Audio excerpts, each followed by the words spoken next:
All right, everyone, welcome to today's media exit interview with Satou Sabally. We will proceed as normal. Just please use the raise your hand function, and we will go in the order that those were raised. Again, we're running on about 15-minute increments here, so I hope to get to everyone, but there is a chance we'll have to get running. So we'll start. Again, please use the raise your hand function, and we'll start with Jackie Powell.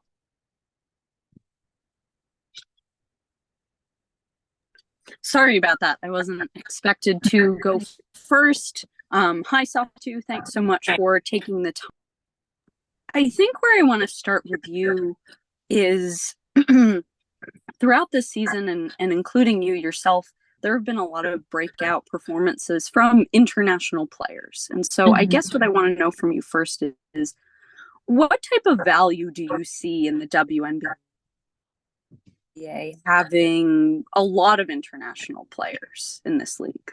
Mm-hmm. It shows that the WNBA is truly like a global league. It shows that we are also the best league in terms of, including and creating a space for international players. I mean, for me, I knew I wanted to play in the WNBA, and, coming from Germany, I knew it was going to be a longer way, but just being able to do so means a lot, and the inclusivity in that, and the WNBA highlighting us, the same way. It shows that we're on the same path as the NBA, where an international player can be an MVP one day. Wow, yeah, absolutely. That's fascinating. And just to follow up on that, I'm just curious, with prioritization obviously still a thing, I guess I just want to know how you see international players still being able to follow the same trajectory as the NBA, if there is sort of this rule that may make it harder for you guys to continue to make yourselves household names in the WNBA. Yeah, obviously I think the prioritization rule is a rule that is great for the development of the WNBA, and we create opportunities, financial opportunities, for players to get extra revenue. But the real profit that we do still make is overseas, and I think that should have been acknowledged in the past CBA negotiations. And I do think that we will punish certain players who will have to be forced to make a certain decision and forced to either play in leagues that tend to go a little longer, like, for example, Italy, or I don't know, last year in Turkey. And it's just kind of sad to me that we're forced to leave bonuses behind that might be worth more than a whole season in the WNBA for training camp. I just feel like that's unfair, and it shouldn't have to be this way. And I do still think that international basketball is really important for the development of young players who might not get to play as many minutes in the WNBA as, a player like me, or a player like Brianna Stewart, who also has been playing overseas so many years of her career. And I think that should have just been a little bit more acknowledged and involved, but we are on a good path, and hopefully that rule might change. Hopefully we will allow players to, once you're in playoffs overseas, you are permitted to come a little later to training camp and get the same opportunity as a player that decides not to go. Yeah, I appreciate that. And I guess it's just this idea of you want as many international players to come as possible. And so when they're having to make that choice, the league's talking about globalizing. So it's just interesting to see that dynamic at play. Yeah, it's a small paradox happening here. Satou, thank you so much. Really appreciate your time. Next, we'll go to Peter Warren. Hey, sort of on that note, what are your plans for going overseas or not, and this sort of your general off-season schedule looking like? I'll be announcing that within the next days. I just kind of wanted to wind down a little bit after season. I do know where I'll be going, but kind of publishing that within the next days. All right, cool. And but I will be going overseas. Okay. Yeah. Awesome. And with you're obviously a restricted free agent coming this off season, how are you going to sort of manage that while playing overseas? Just by communicating directly. I think we're all connected. I don't really need to be in certain places in person, but just keeping open communication and taking all in that time. Awesome. Thank you. Thank you. Christian, go ahead. Hey, Satu. Hope you're doing well. Throughout the season, there have been about 10 to 11 players that have averaged at least 18 points. You've one of those 10, of course, with Enrique. I believe she was second as well. But out of those 10 players, you were kind of second to last as far as shot attempts per game. Would you say that was kind of just fitting more so of the frame of the offense, or was that more so just getting adapted to the level of play that you've had this season? I think I would credit my efficiency. I don't have to be the type of player that takes the most shots, but I think it's also important to highlight players, like Arika and Tiara on the court, and I trust them with that. So being able to actually take that load off me and still be able to create these numbers just speaks for how good we were as a team. And one more, if I can. Throughout the years, the 4 years that you've had in the W, this being your first full healthy season, you said a couple times this season that you used to associate basketball with pain and just how you looked at the game itself. What have you seen the biggest change in your approach to the basketball, but also Satou Sabally, the person off the court? I found new gratitude. I found new discipline. And I think I just really set my priorities straight.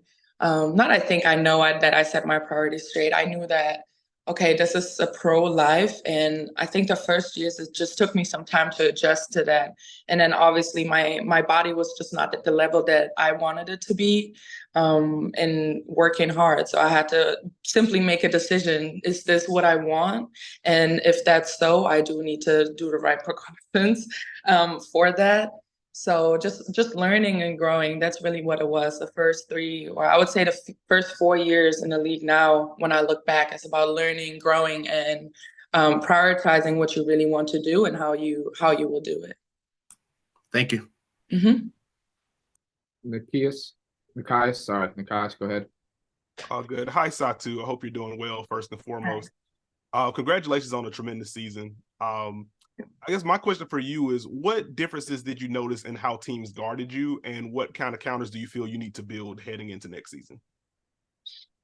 Oh, wow. Well, I guess yeah, well, I started to notice that there was definitely more focus on me. I was being boxed out a lot harder in the second half of the season. And you notice these things, right? Like in the end, there was a triangle into like people not leaving you and you kind of having to adjust your screen methods, talking to your teammate that you might need to screen a little bit centered to the middle than that, or using yourself more as a screener, right? Like just learning. But I think that when that happens, you really will grow from that, and you will have to think basketball in a different way rather than just one-on-one. You're playing more spatial basketball, and you have to figure out your own hot spots. And yeah, getting to my spots was something that I needed to just be a little bit better at once I was guarded that way. And, just being a little bit more energetic and doing the work prior to your action. Got you. Thank you. And if I could ask a quick follow-up, what would you say was your biggest area of growth defensively this year compared to previous years? I'd say the on-ball defense. I was really able to actually guard smaller guards. It's hard, I'm 6'4", so it's hard sometimes. And I think in the first years I definitely got beat, but now I've adjusted to the speed. I'm able to, come off screens and still be in front of the ball. And that is something that I was proud of, that you didn't always have to switch with a tall person on the wing. Got you. Thank you. Thank you. Christos, go ahead, sir. Hey, Satou, hope you're doing well. Speaking about your season, what was the biggest takeaway, and how do you feel ready for the next season to set the bar higher for yourself? My biggest takeaway is that I belong in the league, but I'm not ready. Like just how the season ended, I felt like I wasn't ready yet for that type of competition, and there was some type of disappointment within myself after it ended. I was just super sad about the games because I felt like I had such a great year, but then simply didn't perform the way I wanted in the semis. And that is something that drives me, like I feel like, okay, I didn't do that, but the next day I was like, you know what, I'm still doing okay, and I will be even better. And my friends told me, Coach Jan from TCU. She told me you have to go through these moments to really feel that pain and know what's necessary in order to be able to be at the next level. And I soaked that in and I took that in and know that that is just part of the development for the future. And also for you personally, what does it mean showing your sister Niara competing for a title? It means everything. I'm actually with her in New York.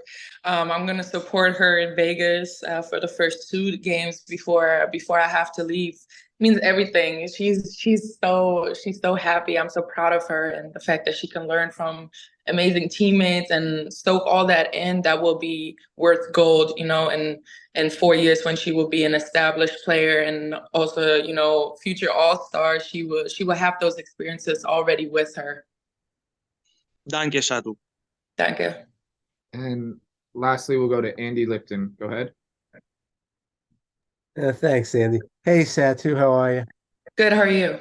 Good. Hey, the team played a really exciting brand of basketball, and you were terrific this season. And you're really one of the most fun players to watch on the court, given all your skills. Just to follow up in terms of Niara, I wanted to ask you this. I kind of held off till the end of the season. Did you guys watch each other's game during the season? Did you guys critique each other, give feedback for each other?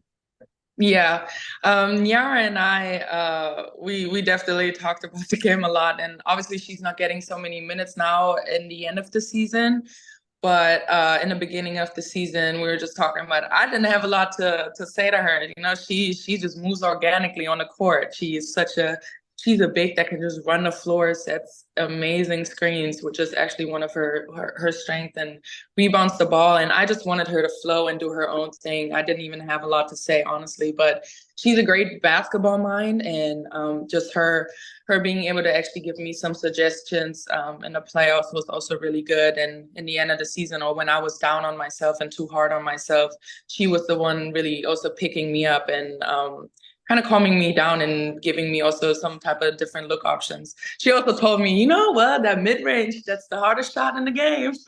Once I started those mid-range shots a little bit more, and I wasn't really satisfied with my percentage, she just told me, yeah, I just have to just keep working on it. And yeah, he just made that comment, so I had to laugh. By the way, I thought it would have been the other way around, you giving her advice. Yeah, I mean, I do, but it's more support. It's more support in that. I think she didn't need too much advice in the beginning. I think she had to let her game come to herself. And I wanted that as well. And obviously, like, sometimes when we were on the floor, I was like, you should have shot that. I tell her, you need to shoot that. That's what I told her. That was really the major advice that I gave her, shoot that ball. By the way, thanks for being so open and engaging with the media. I really appreciate it. Yeah, of course. I really appreciate also the way that the media has handled everything. So I feel comfortable talking to you guys. Thank you. Right, and one last one from Jasmine Harper with Winsider Sauce. What's the biggest difference competitively on the floor and in the locker room between this team this season and years past? We want to win, and we want to do whatever is necessary to do so. I think our attitude was just we grew out of this young team into a team that is a championship contender, and that is something really beautiful. So just carrying that wisdom with us throughout the year was nice. We had a lot more experience in crunch time situations. So you felt that growth. You felt that growth within us. You felt the growth with how the way we spoke to each other in the locker room, how we faced adversity, and how we also accepted criticism from our coaches, from our teammates itself, and just how we handled things. It was so different, and it was really nice to see our growth in all aspects of the game, on and off the court. Thank you, Satou. We appreciate your time. Thank you. New York and Vegas, and good luck to Niara. We'll talk to you soon, okay? Thank you. Bye.